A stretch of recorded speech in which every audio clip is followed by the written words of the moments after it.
Well, hello, everyone. Thanks for joining me again. We'll begin in 2 Corinthians chapter 8. 2 Corinthians chapter 8. I'm sure thankful you can join me. And I hope everybody is safe. Hope everybody's staying healthy. We'll begin chapter 8. And there's something the Corinthians had determined to do a year before this. Chapter 9, verse 2 tells us it's been a year. In chapter 16 of 1 Corinthians, Paul has encouraged them to make a collection for the saints at Jerusalem who are in need. There's something that's happened there, maybe a famine or something that's happened there in Jerusalem. And the Christians there in the church of Jerusalem are in need. There's a 6-month span between the two books, so it seems like that the appeal to them had been before the first book is written. And now Paul comes to Corinth with great distress. And in the end, he encourages them to take up the collection. So when he comes back, he can take that and give to the brethren at Jerusalem. He also encourages them that if they want to, they can choose a messenger. If they want him to come along too, that's fine. But whatever they do, he wants it to be honest and above board. So when he comes now to Corinth the second time, he's received information from Titus. Remember, in chapter 7, that all things have gone well and they've received him well. And so after having that boulder lifted off his shoulders, he comes to chapter 8 to talk to them about what they had purposed to do, but either procrastinated or hesitated to fulfill. Whatever it is, they've been sitting on high center for over a year. And so Paul will say, "Moreover, brethren, we make known to you the grace of God bestowed on the churches of Macedonia, that in great trial of affliction, the abundance of their joy and the deep poverty abounded in the riches of their liberality." And so he's going to use the church, the brethren of Macedonia, as an example to the church at Corinth, who he has bragged about tremendously. Go back to chapter 7, you see that at the end. You see that in earlier chapters. He's bragged about them, and he's not regretted doing that. But now then they've fallen behind in what they'd purposed to do. And so Paul uses the churches of Macedonia, and he describes them as in deep poverty. In their deep poverty, they abounded. They weren't just poor, they were poor. And that would say they were more poor than dirt poor. And yet, out of their great trial of affliction, the abundance of their joy, their deep poverty, abounded to the riches of their liberality. That word liberality means single-minded. They had one single purpose. They were determined to give. In fact, he will say in verse 5, not only as we hope, but they first gave themselves to the Lord and then to us by the will of God. They implored us, verse 4, with much urgency, that we would receive the gift and the fellowship of the ministering to the saints. And they gave not only as we had hoped, but they first gave themselves and then to us by the will of God. That's the key to their giving.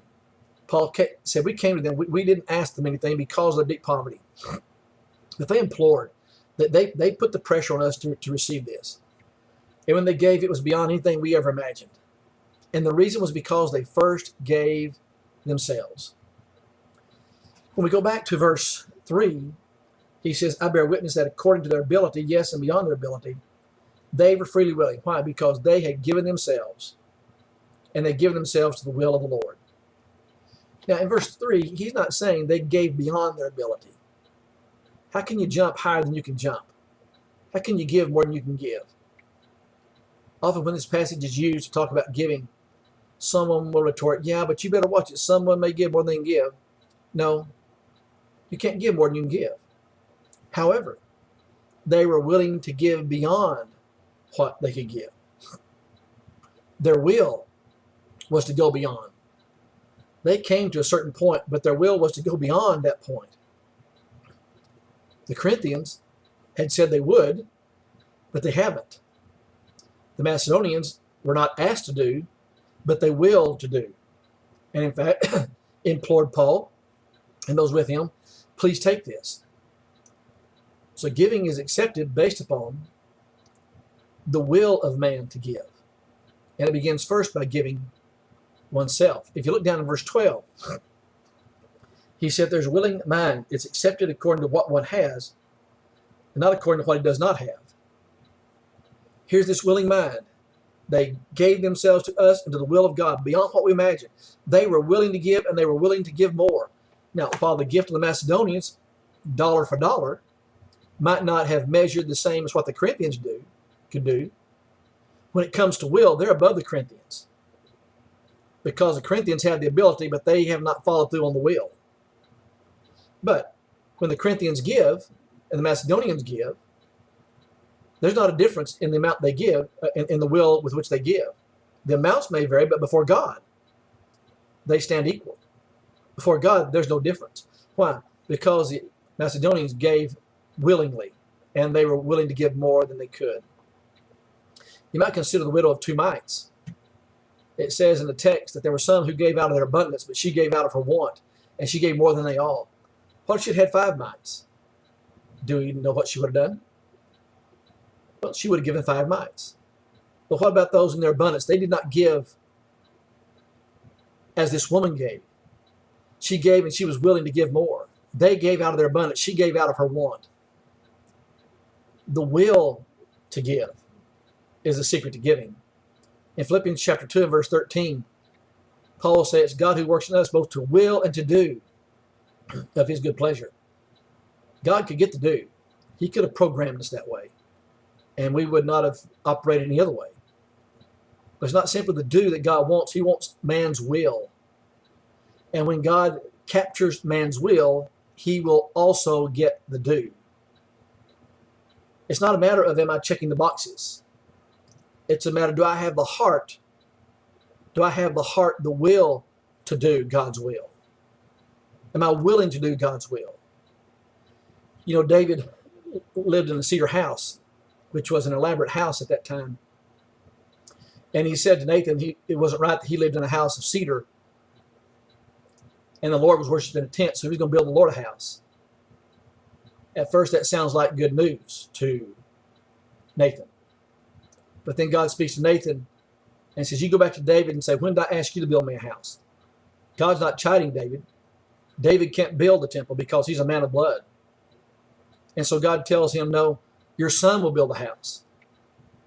David collects all the materials, but Solomon builds the house, and ultimately Jesus Christ builds the ultimate temple, which is what he has in mind ultimately. David has the will to do, but he's restrained. Solomon has the ability and the will. When you look both at David and Solomon, they stand equal before God. Not because of what they do, but because of what they will to do. Again, verse 12 says, if there's a willing mind, it is accepted according to what one has, and not according to what he does not have. So the Macedonians gave out of their deep poverty and were willing to give beyond their deep poverty. If they'd have had more, they'd have given more. And so verses 6 through 7, we urge Titus that as he had begun, so he would also complete this grace in you as well. And so Titus is part of what this is about, what's going on and collecting it. He's urging Titus to follow through on what had been started and to complete that. But he says, as you abound in everything, now he's going to list, here's what you want, but now he comes back and he's going to list what they abound in. You abound in faith and speech and knowledge and all diligence, and your love for us. See that you abound in this grace also. This grace, this gift, this gift that you're giving them. You abound in all these things. Why are you so hesitant here? You abound in all these things.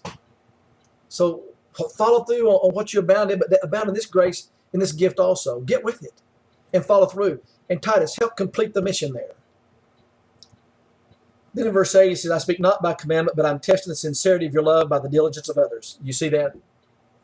I'm using the Macedonians to test you.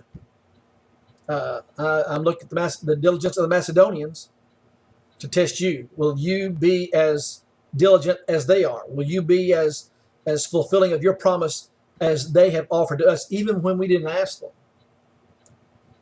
And then here's the second powerful illustration of giving in this text. First is the Macedonians. Second is Christ, for you know the grace of our Lord Jesus Christ.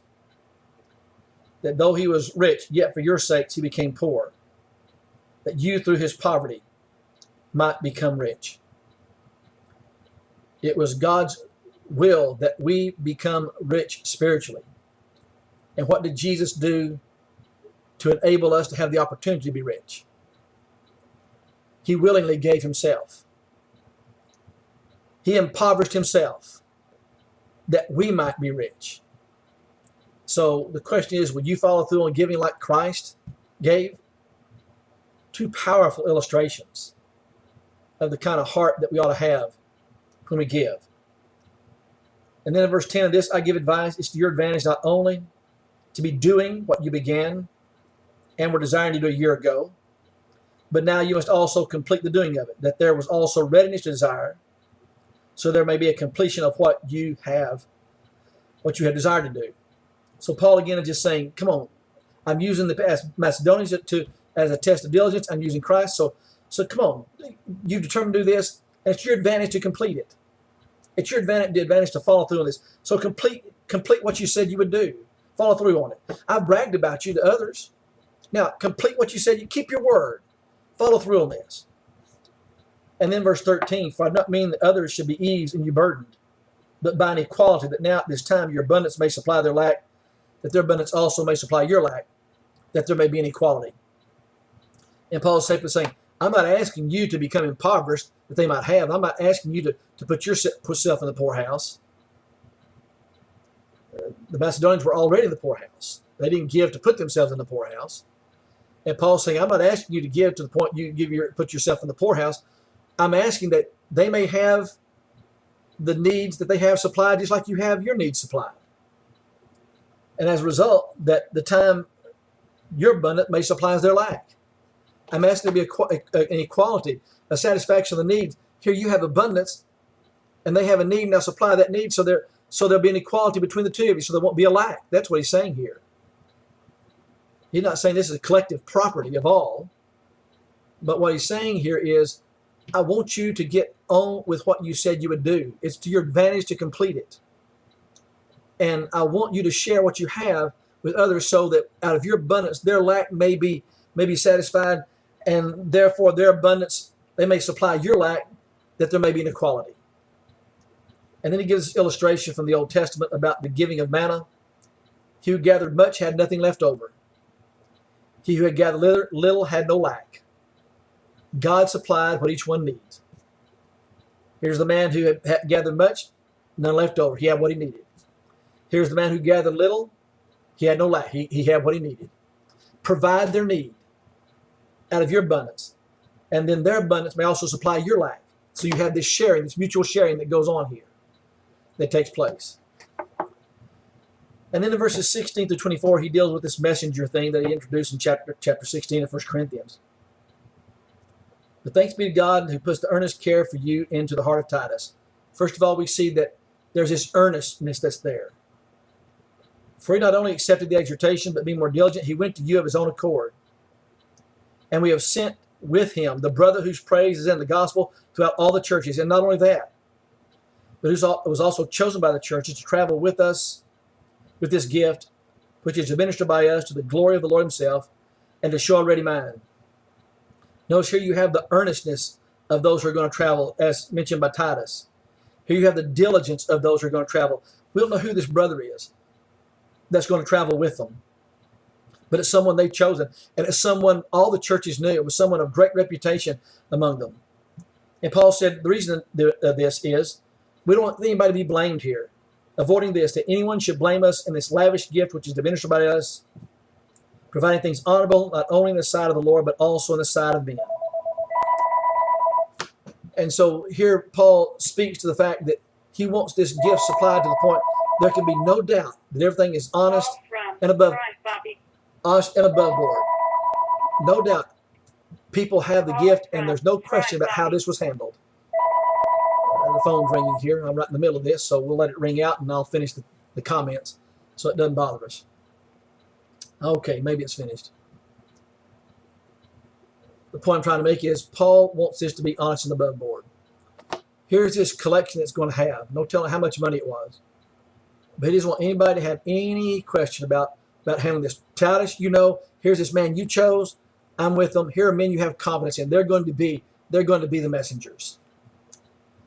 And then he says in verse 22, and have sent them with our brother, whom you have often approved diligent in many things, but now much more diligent because of the great confidence we have in you.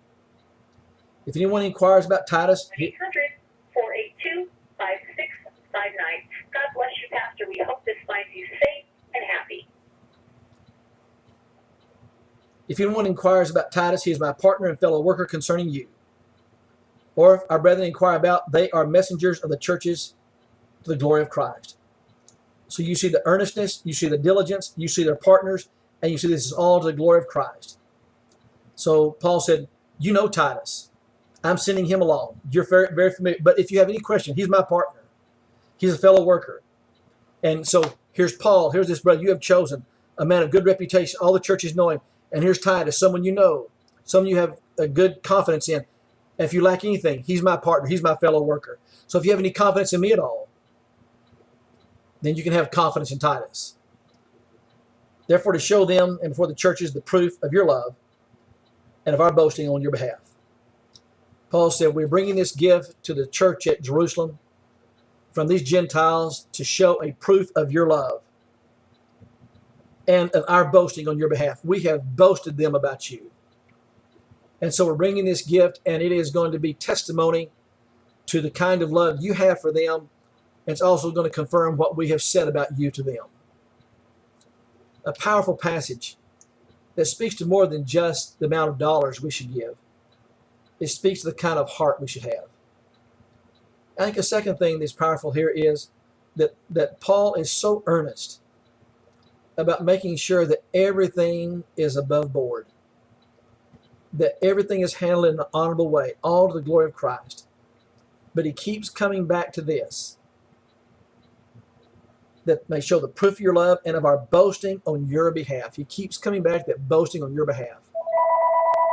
He keeps pulling them back to this. He keeps coming back to this particular message. Well, we have a great interruption today, and so the phone is really active at this point. So I'm going to let you go and look forward to seeing you in chapter 9.